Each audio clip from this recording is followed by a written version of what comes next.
साधक को चाहिए कि संकल्प से रहित हो जाए। मन में होने वाली स्फुरणा यदि संकल्प का रूप धारण ना करे तो स्फुरणा तुम्हारा कुछ नहीं बिगाड़ पाएगी, वो स्वतः नष्ट हो जाएगी। स्फुरणा होने से हानि नहीं है, पतन नहीं है, वो स्वयं नष्ट हो जाएगी। परंतु स्फुरणा को अगर संकल्प में बदल दिया तो संकल्प से हानि हो जाएगी। संकल्प बना लिया, ऐसे ऐसा कर लेते हैं, ना भी करो तो भी उसके करने का जो परिणाम है वो आपके हृदय में आ गया। संकल्प ऐसा ऐसा कर देते हैं तो परिणाम जो उसका मलिनता है वो आपका उसी समय हृदय हो गया। और अच्छा भाव यदि यही भगवान के प्रति कर लिया जाए, भगवत सेवा के लिए कर लिया जाए, तो क्रिया हो या ना हो आपका हृदय पवित्र हो रहा है। पर ये जो संकल्प राग और द्वेषात्मक जगत की बात है, प्रभु के मार्ग में प्रभु के लिए जो भावना बनाई जाती है उसे संकल्प नहीं कहते, उसे भावना कहते हैं। भावोत्सवेन भजताम।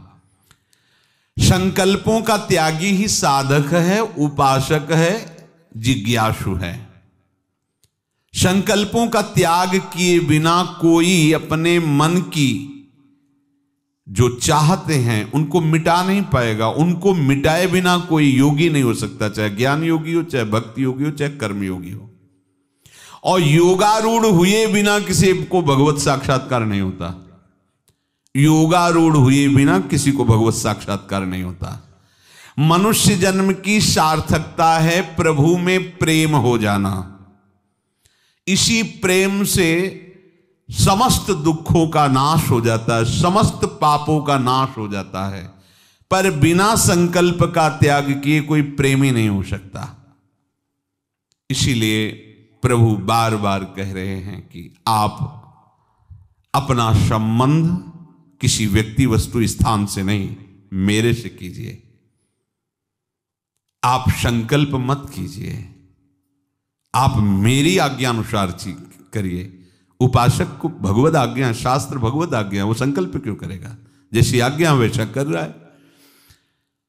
संकल्प त्याग के लिए कुछ उपाय हैं। पहली बात, प्रभु हमारे हैं। प्रभु ने मुझे अपनी प्राप्ति के लिए ही मनुष्य जन्म दिया है अपनी तरफ से। अब इसमें हमारा उद्धार निश्चित है। ये अमूल्य मनुष्य जन्म प्रभु ने दिया है अपनी प्राप्ति के लिए, इसमें उद्धार हमारा निश्चित है। इसलिए अब हम भोगों का कोई संकल्प नहीं करेंगे, अब हम भगवत प्राप्ति के मार्ग में चलेंगे। इससे आपको बल मिलेगा, इससे आप व्यर्थ के संकल्पों को रोक सकेंगे। जहां कोई संकल्प बनने लगे तहां ये बात वहीं अंदर ही अंदर चलाने लगो, ये जन्म केवल भगवत प्राप्ति के लिए। नहीं नहीं, हम भोगों का संकल्प नहीं कर सकते, वो कट जाएगा। दूसरा, उपासक को अपने कर्तव्य का पालन करना है। जो गुरुदेव आज्ञा कर रहे हैं, जो संत महापुरुष जन, जो शास्त्र, उसमें हमारा संकल्प क्या? उनकी आज्ञा का पालन कर रहे हैं, अपने कर्तव्य का पालन कर रहे हैं। हमारा अपने सुख के लिए कोई संकल्प नहीं है। हमारा सुख तो गुरु आज्ञा पालन में है, भगवद आज्ञा पालन करने में है। इसलिए मैं संकल्प में नहीं फंसूंगा, जो आज्ञा है उसी के अनुसार चलूंगा, अर्थात अपने कर्तव्य कर्म को करूंगा। संकल्प कर्तव्य कर्म करने के लिए नहीं होता, वो तो स्वाभाविक है, सहज कर्म है। भगवद आज्ञा का पालन करना, गुरु आज्ञा का पालन करना। उपासक को इस बात पर दृढ़ रहना चाहिए कि एकमात्र प्रभु की सत्ता है, संकल्पों की सत्ता नहीं है। इसलिए हमें कोई संकल्प नहीं करना। प्रभु है, जैसा चाहेंगे वैसा कराएंगे, हम क्यों संकल्प करें? ना किसी संकल्प में राग, ना किसी संकल्प में द्वेष, हमारा उससे संबंध ही नहीं है। समझ में आ रहा है? पहला, हमारा जन्म भगवान की कृपा से हुआ है मनुष्य शरीर में।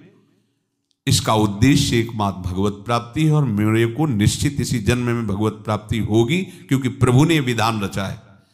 इसलिए मुझे अब किसी भोगों का संकल्प नहीं बनने देना। राधा राधा राधा। हमें कोई संकल्प करके कार्य नहीं करना, हमें भगवद आज्ञा गुरु आज्ञा का पालन करना है, संकल्प के द्वारा नहीं। ध्यान दीजिए, उपासक संकल्प के द्वारा साधन नहीं करता, उपासक गुरु आज्ञा शास्त्र आज्ञा का पालन करता है, उसे ही कर्तव्य कर्म कहते हैं। तीसरा, मेरे प्रभु सर्वसमर्थ विराजमान हैं, मुझे संकल्प करने की क्या आवश्यकता है, वो जैसा चाहेंगे वैसा कराएंगे। चौथा, उपासक को विचार करना चाहिए कि हमने पहले न जाने कितने हजारों सैकड़ों संकल्प किए, उसे हुआ क्या है, कुछ हुआ है क्या? आगे के लिए हम संकल्प करें, कुछ कर पाएंगे क्या? अगला सेकंड है भी कि नहीं, हमें पता नहीं क्या संकल्प। तो हमें वर्तमान का चिंतन बर्बाद नहीं करना। प्रभु अभी हमारे हैं, पहले भी हमारे थे, आगे भी हमारे रहेंगे, उनके लिए संकल्प करने की जरूरत नहीं है। जो अपने हैं उनकी प्राप्ति के लिए संकल्प की जरूरत नहीं, चिंतन की जरूरत है, चिंतन की जरूरत है। जो अपने हैं उनका चिंतन करो। तो पीछे के संकल्प के लिए, आगे के संकल्प के लिए हम समय बर्बाद क्यों करें? वर्तमान में हम प्रभु का चिंतन कर रहे हैं, यही हमारा भगवत प्राप्ति का स्वरूप है। अगर प्रभु का वर्तमान में चिंतन छोड़ करके आगे क्या होगा, पीछे जो हुआ उसका चिंतन, समय को बर्बाद करना है, उससे लाभ कुछ नहीं मिलेगा। वर्तमान का समय भगवत चिंतन रही जा रहा है, लिख लो, आगे अमंगल है। चाहे जितना पीछे का चिंतन करो, उस क्रिया के चिंतन से, पीछे बीते हुए समय के चिंतन से तुम्हें कोई लाभ नहीं मिलना। क्या करो? भगवत चिंतन करो, पीछे के हुए अपराध और गलतियों का समापन, जड़ से नष्ट, वर्तमान का भगवत चिंतन, और आगे लिख लो आपका भविष्य परम मंगलमय होगा। यदि वर्तमान में भगवत चिंतन चल रहा है तो वर्तमान में हमें संकल्प विकल्प बिल्कुल नहीं करना। ये संकल्प अगर हमारा बनता रहा तो फिर हमारा जन्म बनता रहेगा। संकल्प मिटाना है। अपने आराध्य देव का बल यदि हृदय में तुम्हारे आ गया तो तुम्हें परास्त कौन कर सकता है? क्यों? क्योंकि उसी आराध्य देव के बल से तो माया बलवान है। माया में सामर्थ्य किसकी है? आराध्य देव की शक्ति ही तो है वो। और हम आराध्य देव की भक्ति रूपी शक्ति से युक्त हो रहे, अब माया परास्त नहीं कर सकती। इंद्रियों के भोगों में जो इच्छा पूर्ति की, सुख लेने की भावना है, यही हमें बांधती है। कोई मनचाही भोग सामग्री मिल जाए, मनचाही वस्तु मिल जाए, मनचाहा व्यक्ति मिल जाए, मनचाही परिस्थिति रहे, मनचाही घटना घटे, यही सबकी मांग रहती है। देखो ना, यही सबकी मांग रहती है। हमारी मनचाही बात हो जाए, मनचाही भोग मिल जाए, मनचाही परिस्थिति हो, मनचाही ही व्यक्ति हो, जो मेरे मन के अनुसार हो, ऐसी मांग रहती है। और जो इस मांग से युक्त रहता है वो परमार्थ का पथिक नहीं होता है। ध्यान रखना। जो मनचाही में राजी है, इच्छा पूर्ति में सुख लेना चाहता है, वो इंद्रियों का गुलाम, विषयों का गुलाम, उस सच्चिदानंद प्रभु की दासता की तरफ कैसे बढ़ पाएगा? अनुकूल वस्तु, पदार्थ, व्यक्ति आदि मिलने की इच्छा उपासक को कभी नहीं करनी चाहिए। अगर मांग भी हो तो प्रभु से कह दे प्रार्थना रूप में कि नाथ मांग तो मेरी है, पर यदि आपको सही लगे तो देना, मत देना। फिर यदि आपका विस्मरण हो जाए, आपके मार्ग से गिर जाऊं तो नाथ मैं 1000 बार मांगू तो भी आप मत देना। इतना तो प्रार्थना कर ही सकते हो। मांगो, प्रभु से मांगो, मांग के साथ ही प्रार्थना कर दो कि प्रभु मुझे पता नहीं जो मैं मांग रहा हूं मेरा मंगल होगा कि अमंगल होगा, पर आप जानते हो। यदि आप से दूरी बनाने वाला ये विषय है तो प्रभु मेरे मांगने पर भी कभी मत देना, मेरी मनचाही कभी मत करना नाथ, आप अपनी मनचाही करना, इतना तो स्वीकार कर लो। पहली बात तो मांगना ही नहीं, क्योंकि वो सर्वज्ञ है, पर यदि मांगने का स्वभाव है तो प्रभु से ही केवल मांगो। साथ में ये प्रार्थना जरूर कर दो कि नाथ मेरी मनचाही ना हो, आपकी मनचाही हो। आपके लिए हमारा ये जन्म हुआ है, अब मैं आपसे विमुख ना हूं। 1000 बार मांगू तो भी आप वो मत देना जो आपसे विमुख कर दे। अनुकूल वस्तु व्यक्ति का अभाव जिसको अनुभव में हो रहा है, वो उपासक कैसे हो सकता है? ध्यान देना, एक एक शब्द बहुत ही आवश्यक है अपने हृदय में रखना। हमारे तो प्रभु के नाम रूप लीला धाम की रसास्वादन की वृत्ति आई, तभी तो हम उपासक कहलाए। अनुकूल वस्तु व्यक्ति स्थान की यदि चाह है तो उपासना किसकी है? संसार की या संसार के स्वामी की? देखो ना, हम कहलाते हैं प्रभु के दास, पर हमें इंद्रियों के दास, भोगों के दास, अनुकूलता के दास, मन के दास। हम कहां प्रभु के दास हैं? अंदर से देखिए तो किसी भी अनुकूलता प्रारब्ध के अनुसार आ सकती मनचाही वस्तु, पर आपको अपनी इच्छा पूर्ति नहीं करनी, सुख भोग नहीं करना, क्योंकि सुख है नहीं, वो फंसाने के लिए माया ने भेजा है। भले ही हमारे किसी पूर्व कर्म के परिणाम से अनुकूलता आई हो, उसे हमें भोगना नहीं है। आई हुई अनुकूलता को भगवत सेवा में समर्पित कर देना है। आई हुई प्रतिकूलता को प्रभु की कृपा मानकर उनके स्मरण में तन्मय होना है। अनुकूल प्रतिकूल दोनों से बच जाएगा, वही समतुल योगारूढ़ माना जाएगा, वही योगारूढ़ है। निर्वाह मात्र के लिए, शरीर निर्वाह मात्र के लिए शास्त्र सम्मत विषयों को स्वीकार करना अनुकूलता का भोग नहीं कहा जाता। उचित वस्त्र, उचित भोजन, उचित नींद, उचित चलना फिरना, चेष्टाएं करना, भागवतिक शास्त्र सम्मत, ये आवश्यक है जीवन निर्वाह के लिए। अनुचित मांग करना, अनुचित भोगों को भोगना, अनुचित संग्रह करना, ये हमारे परमार्थ के लिए घातक है, योग के लिए घातक है। हमारे मन में जितनी स्फुरणाएं होती हैं, उन स्फुरणाओं में दो परिणाम आते हैं। एक तो रागात्मक, ये अच्छा है, ये अच्छा है, और एक द्वेषात्मक, राग द्वेष जनित स्फुरणाएं होती हैं। दोनों में संकल्प बनता है। राग जनित जो स्फुरणा है वो संकल्प बनाती है ये मिल जाए, सदैव हमारे पास रहे। द्वेष जनित ये नष्ट हो जाए, ये कभी हमारे पास न रहे। ये राग द्वेष में ही हमारा हृदय विचरता रहता है। सावधान, ये जो हमें मिल जाए और हम सुखी हो जाएंगे, ये व्यक्ति मिल जाए, ये वस्तु मिल जाए, ये स्थान मिल जाए, ये पदार्थ मिल जाए, ये स्फुरणा अंदर होती है, उसमें लिप्तता आती है। लिप्तता से ही वो स्फुरणा संकल्प रूप धारण कर लेती है, और संकल्प ही बंधन है। सर्व संकल्प सन्यासी, चाहे वो भक्त हो, चाहे वो योगी हो, चाहे वो ज्ञानी हो, अगर हृदय में भोगों का संकल्प, संसार की नाना प्रकार की पद प्रतिष्ठा का संकल्प, तो हरि पार्षद बनने की योग्यता नहीं आएगी। ये बहुत बड़ा पद, इससे बड़ा कोई पद नहीं। इस पद को ब्रह्मा जी भी प्रणाम करते हैं, हरि पार्षद। फिर प्रिया चरणारविंद की आसक्ति से युक्त होकर प्रिया सखी, ये तो न देवैर ब्रह्मादेर न खलु हरि भक्तैर न सुहृदा दिभिरी अद्वै राधा मधुपति रहस्यम सुविदितम तयोर दासी भूत्वा। ये तो और भी दुर्लभ बात है। ध्यान दीजिए, हमारे हृदय में दो तरह की स्फुरणाएं होती रहती हैं, अनुकूल रागात्मक, प्रतिकूल द्वेषात्मक, दोनों का संकल्प बनता है।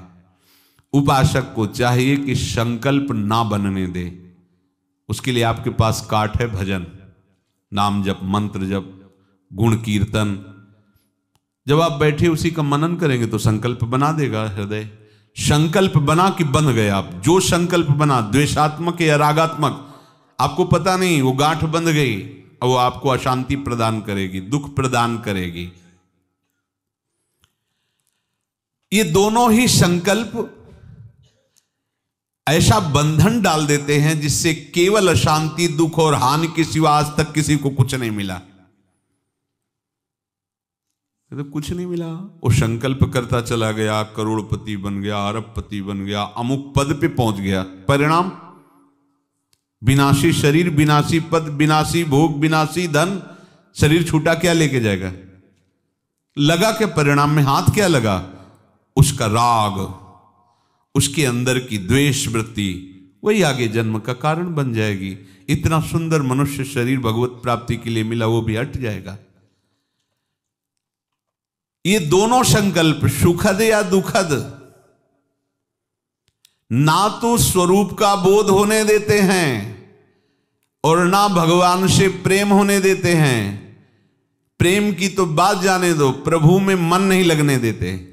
ये दोनों संकल्प सुखद या दुखद, राग या द्वेषात्मक। अब प्रभु कह रहे हैं कि उद्धरेदात्मनात्मानं नात्मानम् अवसादयेत् आत्मैव आत्मनो बंधु रात्मैव रिपुरात्मनः। अपने द्वारा अपना उद्धार करो, स्वयं तुम अपना पतन मत करो, क्योंकि आप ही अपने मित्र हो और आप ही अपने शत्रु हो। भगवान के वचन। उद्धरेदात्मनात्मानम्, अपने आप से अपना उद्धार करो।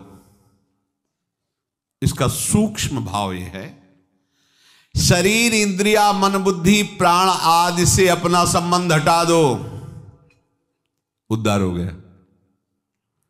जब ये श्लोक पढ़ते हैं तो इसको लेके हम अपने आप में आते हैं।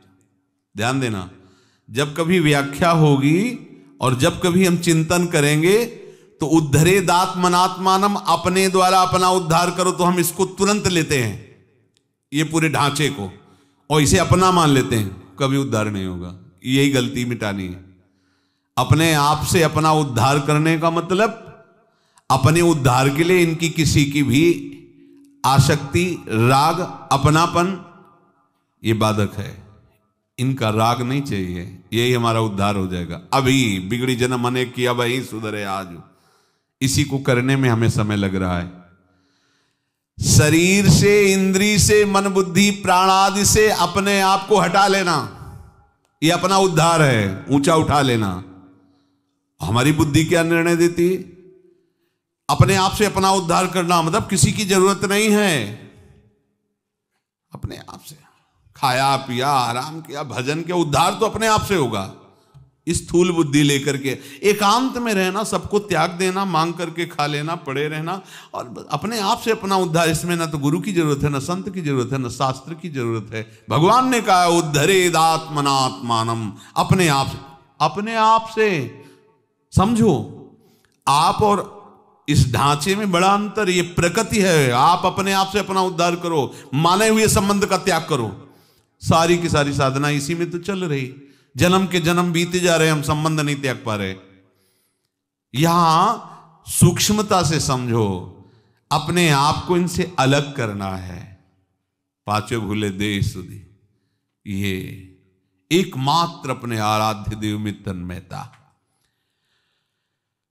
अपने को ऊंचा उठाना है इनसे, शरीर से, इंद्रियों से, मन से, बुद्धि से, प्राणों से। क्योंकि ये शरीर, इंद्रिया, मन, बुद्धि आदि ये प्रकृति के हैं। ये मैं नहीं, अपना स्वरूप नहीं, अपना स्वरूप नहीं है। जो अपना स्वरूप नहीं है उससे ऊंचे उठ जाओ, यही अपना उद्धार करना है। ये बात समझ में आती? भला अपने द्वारा अपना उद्धार करो तो सीधे बात ये आती, हाँ ये करना है, ये करना है, ये करना है, आराम से अपने द्वारा। किसी की परतंत्रता की जरूरत है? वो भगवान ने कहा है। फिर ये शंका हो जाती है कि फिर ईश्वर के द्वारा उद्धार होता है, गुरुदेव के द्वारा उद्धार होता है, संत महात्माओं के द्वारा उद्धार होता है, शास्त्र के द्वारा उद्धार होता है। तो ये भगवान कह रहे हैं उद्धरे दात्मनात्मानम, तो फिर इसका क्या अर्थ होगा? गुरु बिनु भव निधि तरय न कोई, बोले जब दबहि दीन दयालु राघो तो साधु संगति पाइए। ये क्या है? शास्त्र स्वाध्याय, संतों का संग, गुरुदेव की कृपा, भगवान की कृपा, इससे उद्धार होता है। अभी तक सुना। और यहां कह रहे हैं उद्धरे दात्मनात्मानम, स्वयं भगवान कह रहे हैं। तो भी इसका मतलब क्या हुआ? अगर अपने आप से अपना उद्धार होता है तो गुरु की जरूरत क्या, संत की जरूरत क्या, शास्त्र की जरूरत क्या? भगवान इसमें कोई बात नहीं कह रहे इस श्लोक में। तो इसका मतलब क्या है? तो यहां कह रहे हैं कि अपने आप से अपना उद्धार तभी हो सकता है जब आप सदगुरुदेव की बात माने। समझ रहे हो? मानना तो आपको हुआ ना, तो जानोगे आप ही ना, और मानो ना आप तो क्या जान जाओगे? शास्त्र की बात, भगवान की बात, ये भगवान की बात है ना, गुरु की बात, संत की बात, कहने में चार हुए, लेकिन भक्ति भक्त भगवंत गुरु चतुर नाम बपु एक, ये एक ही है। कोई भी आज तक ऐसा नहीं हुआ कि संत महात्माओं की बात ना माने, गुरु की बात ना माने, शास्त्र की बात ना माने और उसका उद्धार हो गया हो। एक भी प्रमाण नहीं मिलेगा आपको। अगर वो नहीं मान रहा तो भगवान के अवतार हो गए हैं, बड़े बड़े सिद्ध महापुरुष हो गए हैं, आचार्य रूप में भगवान अवतरित हुए, लेकिन हमारा उद्धार नहीं हुआ। क्यों नहीं हुआ? क्या हम रामावतार में नहीं थे, कृष्णावतार में नहीं थे? ये आचार्य महापुरुष जन प्रकट हुए तब क्या हम नहीं थे? क्या होंगे? क्योंकि जीव अविनाशी है, बराबर चक्र चल रहा जन्म मरण का, तो किसी कोने में मेढक दीमक बने हुए चाहे भले पड़े हो, लेकिन थे ना। तो अगर हम बात मानने वाले स्वरूप में होते तो हमारा कल्याण हो गया होता। वो बात हम तक पहुंची ही नहीं, या तो हम माने ही नहीं, दोनों बातें हैं। होगा कल्याण आपसे ही आपका, क्योंकि स्वीकार आपको करना है। पर बात क्या स्वीकार करनी है? जो है उसका परिचय गुरुदेव देते हैं। मोक्ष मूलम गुरु कृपा, वो कृपा करके जो उपदेश करते हैं, संत कृपा करके जो उपदेश करते हैं, शास्त्र कृपा करके जो सिद्धांत वर्णन करते हैं, ये सब भगवान के ही उपदेश है। संतों के हृदय में गुरुदेव के रूप में, शास्त्र रूप में भगवान ही विराजमान है। श्रद्धा अपनी, उपदेश गुरुदेव के, अनुभव आपका अनुभव। श्रद्धा आप नहीं किए, माना नहीं, तो उपदेश लाख हो रहे हैं, क्या कल्याण कर देगा कोई? अगर ना मानने से संत जन कल्याण कर देते तो अब तक कोई विषयों में फंसा ही नहीं होता। संतों का ऐसा मृदुल स्वभाव होता है कि वो अपनी तरफ से सबका कल्याण कर देते। पर कह रहे हैं ईश्वर संत सदगुरुदेव बिना हमारी श्रद्धा के हमारा कल्याण करने में समर्थ नहीं है। कौन कौन? ईश्वर और संत और सदगुरुदेव। ईश्वर भी लिखा है। हमारी श्रद्धा और हमारा मानना, ये हमारा कल्याण करेगा। अगर हम सदगुरुदेव की बात ना माने, संत की बात ना माने, भगवान की बात ना माने, तो हमारा कल्याण नहीं होगा। तो इसमें मुख्य कल्याण करने वाला कौन हुआ? आप यदि अपना कल्याण ना करें तो आपका कोई भी कल्याण नहीं कर सकता। इसीलिए भगवान करे उद्धरे दात्मनात्मानम, आप अपने द्वारा अपना कल्याण